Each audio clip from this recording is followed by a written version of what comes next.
મહત્વની વાત એ છે કે જો પરવાનગી ન લીધી હોય અને આ પ્રકારનું આયોજન થયું હોય તો એવો કોઈ એક્ઝામ્પલ સેટ નહીં થવો જોઈએ કે કાયદાઓ માત્ર સામાન્ય લોકો માટે છે, ખમતીધર માણસો માટે કે જે વગ ધરાવતા માણસો છે તેમના માટે કાયદાઓ કે નિયમો બંધન કરતા નથી. એટલે આ પ્રકારનો મેસેજ નહીં જોવો જોઈએ, તે ખૂબ અગત્યનું છે. નમસ્કાર દર્શક મિત્રો, તાજેતરમાં સુરતના એક મોટા ઉદ્યોગપતિ જેમને લવજી બાદશાહ તરીકે ઓળખવામાં આવે છે, એમના પુત્રના જે લગ્ન સમારંભ થયો એ વિવાદમાં આવી ગયો છે. કારણ કે એમણે તાપીની વચ્ચોવચ એક મંચ બનાવીને બહુ શાહી લગ્ન કર્યા છે. તો આ તાપી નદીની અંદર કોઈ માણસ લગ્નનું આયોજન કરી શકે કે નહીં, આ વિવાદ શું છે, આ બધી બાબતો જાણવા માટે આજે અમારી સાથે સુરતના જાણીતા પત્રકાર ચેતનભાઈ શેઠ છે. અને ચેતનભાઈ સિનિયર પત્રકાર છે અને દરેક બાબતમાં એમનું બહુ સારું એવું જ્ઞાન હોય છે. તો આપણે ચેતનભાઈ પાસેથી જાણીશું કે આની અંદર એક્ઝેક્ટલી એટલે ખરેખર આની અંદર કાયદો શું હોય છે. ચેતનભાઈ, તાજેતરમાં આ લવજી બાદશાહના પુત્ર પિયુષના લગ્ન થયા અને લવજી બાદશાહ દાનવીર તરીકે નો ડાઉટ જાણીતા છે, પરંતુ આ એમનો જે સમારંભ છે એ વિવાદમાં આવી ગયો છે. તો અમારે એ જાણવું છે કે ખરેખર આની અંદર નિયમ શું હોય છે. આમાં રાજેશભાઈ સૌથી મહત્વનો નિયમ તો નદીને લગતો હોય છે. નદીની માલિકી એ રાજ્ય સરકારની હોય છે, એટલે તે નદીની અંદર કોઈ પણ પ્રવૃત્તિ કરવી હોય તો તેના માટે રાજ્ય સરકારની ઇરિગેશન ડિપાર્ટમેન્ટની મંજૂરી લેવી પડે.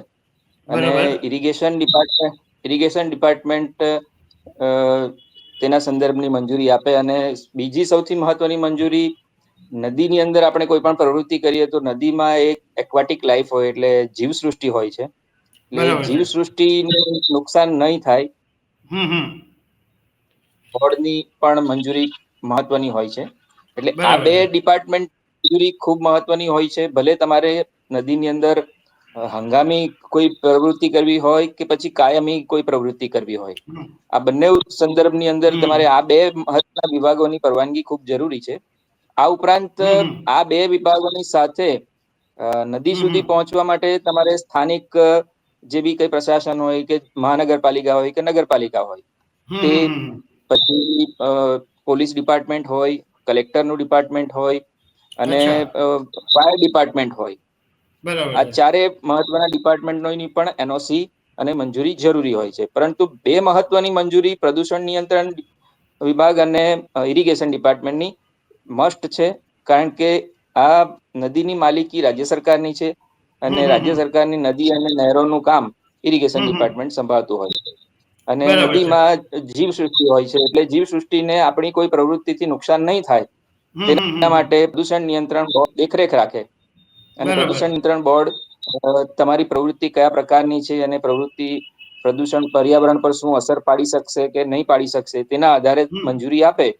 અને તો જ આપણે તેની અંદર કોઈ પણ પ્રકારની પ્રવૃત્તિ કરી શકીએ. ભલે પછી એ આનંદ પ્રમોદ માટેની હોય, આર્થિક પ્રવૃત્તિ હોય કે પછી કોઈ પણ બીજા પ્રકારની પ્રવૃત્તિ હોય. પરંતુ આ બે મહત્વના વિભાગોની પરવાનગી તો જરૂરી છે. એના સિવાય કોઈ પણ પ્રકારની પ્રવૃત્તિ કોઈ પણ નહીં કરી શકે. બરાબર. તો ચેતનભાઈ, તમે જે પ્રમાણે વાત કરી એ પ્રમાણે તો ઘણા બધા ડિપાર્ટમેન્ટોની પરમિશન લેવાની જરૂર પડે, પણ આપણે સુરતમાં તો ઘણી વખત એવું જોયું છે કે કોઈ પાડા ઉપર દબાણ કરે તો બી તંત્ર તૂટી પડતું હોય છે અને નદીમાં કોઈ એક્ટિવિટી પણ જલ્દી પરવાનગી નથી આપતું. તો આ તો લગ્નનો આટલો ભવ્ય આયોજન અને એની અંદર તો જોખમ બી રહેલું છે, કારણ કે નદીની વચ્ચોવચ આખો એક મંચ બનાવ્યો હતો અને એની અંદર હજારોની સંખ્યામાં લોકો આવતા હોય, તો એમાં જીવનું પણ જોખમ ઊભું થાય. તો એ બાબતમાં શું કેવું છે? એટલે જીવ જે કાર્યક્રમ કે અથવા તો જે પ્રવૃત્તિ કરીએ છીએ તેની અંદર જે સામેલ થનારા લોકો છે તેમની સામે કે તેમના જીવનું જોખમ તો ખરું જ, પરંતુ જે નદીની અંદર જે જીવ રહે છે તે પણ આ જીવસૃષ્ટિનો એક ભાગ છે. એટલે તેના જીવનું જોખમ પણ આપણી પ્રવૃત્તિથી નહીં થવું જોઈએ, એક કાયદાની અંદર જોગવાઈ છે. એટલે તે પણ મહત્વની બાબત છે અને તેને ધ્યાનમાં રાખીને જ મંજૂરી આપવી પડે અને મંજૂરી લેવી બી પડે. કારણ કે આપણી કોઈ પ્રવૃત્તિથી આપણે પર્યાવરણને નુકસાન પહોંચાડીએ તે પણ હિતાવહ નથી અને તે પણ કાયદાના આધારે પ્રતિબંધિત છે. એટલે ભલે તમે નદીની અંદર નાનકડું કામ કરો, મોટું કામ કરો, આ પ્રકારના લગ્નના આયોજન માટે મંચ બનાવો, રેતીનું ખોદકામ કરો કે બીજું કોઈ પણ પ્રવૃત્તિ કરો, તેના માટે પ્રદૂષણ નિયંત્રણ બોર્ડ અને ઇરિગેશન ડિપાર્ટમેન્ટની મંજૂરી ખૂબ જરૂરી છે. અને એ નહીં હોય તો એ બહુ મોટું પર્યાવરણને માટે બી નુકસાનકારક છે અને આપણા સૌના માટે નુકસાનકારક એ પગલું કહેવાય. ઓકે, ચેતનભાઈ, તમને એવો કોઈ આઈડિયા છે કે આ બધા માટે આપણે બધી પરમિશન લીધી છે કે એવું કોઈ આ બાબતની જાણકારી કઈ છે તમારી પાસે? રાજેશભાઈ, એ જાણકારી તો આપણી પાસે નથી કે એમણે કયા કયા વિભાગોની પરવાનગી લીધી છે કે નથી લીધી. પરંતુ મહત્વની વાત એ છે કે જો પરવાનગી ન લીધી હોય અને આ પ્રકારનું આયોજન થયું હોય તો એવો કોઈ એક્ઝામ્પલ સેટ નહીં થવો જોઈએ કે કાયદાઓ માત્ર સામાન્ય લોકો માટે છે, ખમતીધર માણસો માટે કે જે વગ ધરાવતા માણસો છે તેમના માટે કાયદાઓ કે નિયમો બંધન કરતા નથી. એટલે આ પ્રકારનો મેસેજ નહીં જોવો જોઈએ, તે ખૂબ અગત્યનું છે.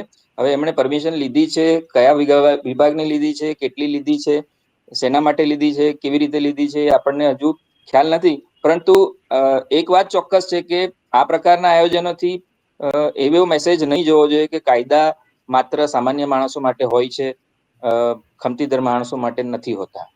ઓકે, ચેતનભાઈ, આપણે નેશનલ ગ્રીન ટ્રિબ્યુનલ એટલે એનજીટી છે, એની આમાં કોઈ ભૂમિકા હોય છે ખરી? હા, એનજીટી એટલે એનજીટી એ જીપીસીબી ને જે પર્યાવરણ પાલન કરે છે એની પર દેખરેખ રાખે છે. એનજીટી ની ભૂમિકા, તેની અંદર કોઈ ડિસ્પ્યુટ ઉભો થાય તો તેની અંદર કોઈ લાપરવાહી દાખવવામાં આવે તો એવા કિસ્સાની અંદર એનજીટી હસ્તક્ષેપ કરે અથવા તો એનજીટી એની અંદર પોતાનો એક જે જ્યુડિશિયલ પાવર છે તેના આધારે એ નિર્ણય કરે. ઓકે, ચેતનભાઈ, થેન્ક યુ વેરી મચ. તમે આટલો વેલ્યુએબલ વ્યૂઝ અમારી સાથે શેર કર્યા, થેન્ક યુ વેરી મચ. દર્શક મિત્રો, એક વાત કહેવા માંગુ છું કે આ લવજીભાઈ બાદશાહ છે, એ એમનું ખરું નામ લવજીભાઈ દાળિયા છે અને એ બહુ દાનવીર તરીકે જાણીતા છે અને સરદાર વલ્લભભાઈ પટેલ પ્રત્યે પણ એમને બહુ પ્રેમ છે. ઘણા બધા પુસ્તકો પણ એમની પાસે છે. પણ એનો મતલબ એવો નથી થતો કે તમે ગમે એટલા મોટા દાનવીર હો તો કાયદાને તમે ગજવામાં રાખો. તમે આ રીતના આટલા મોટા આયોજન કરી અને લોકોના જીવ જોખમમાં મૂકો, એ વાત યોગ્ય લાગતી નથી. ચેતનભાઈ, ફરીથી એક વખત thank you very much. Thank you.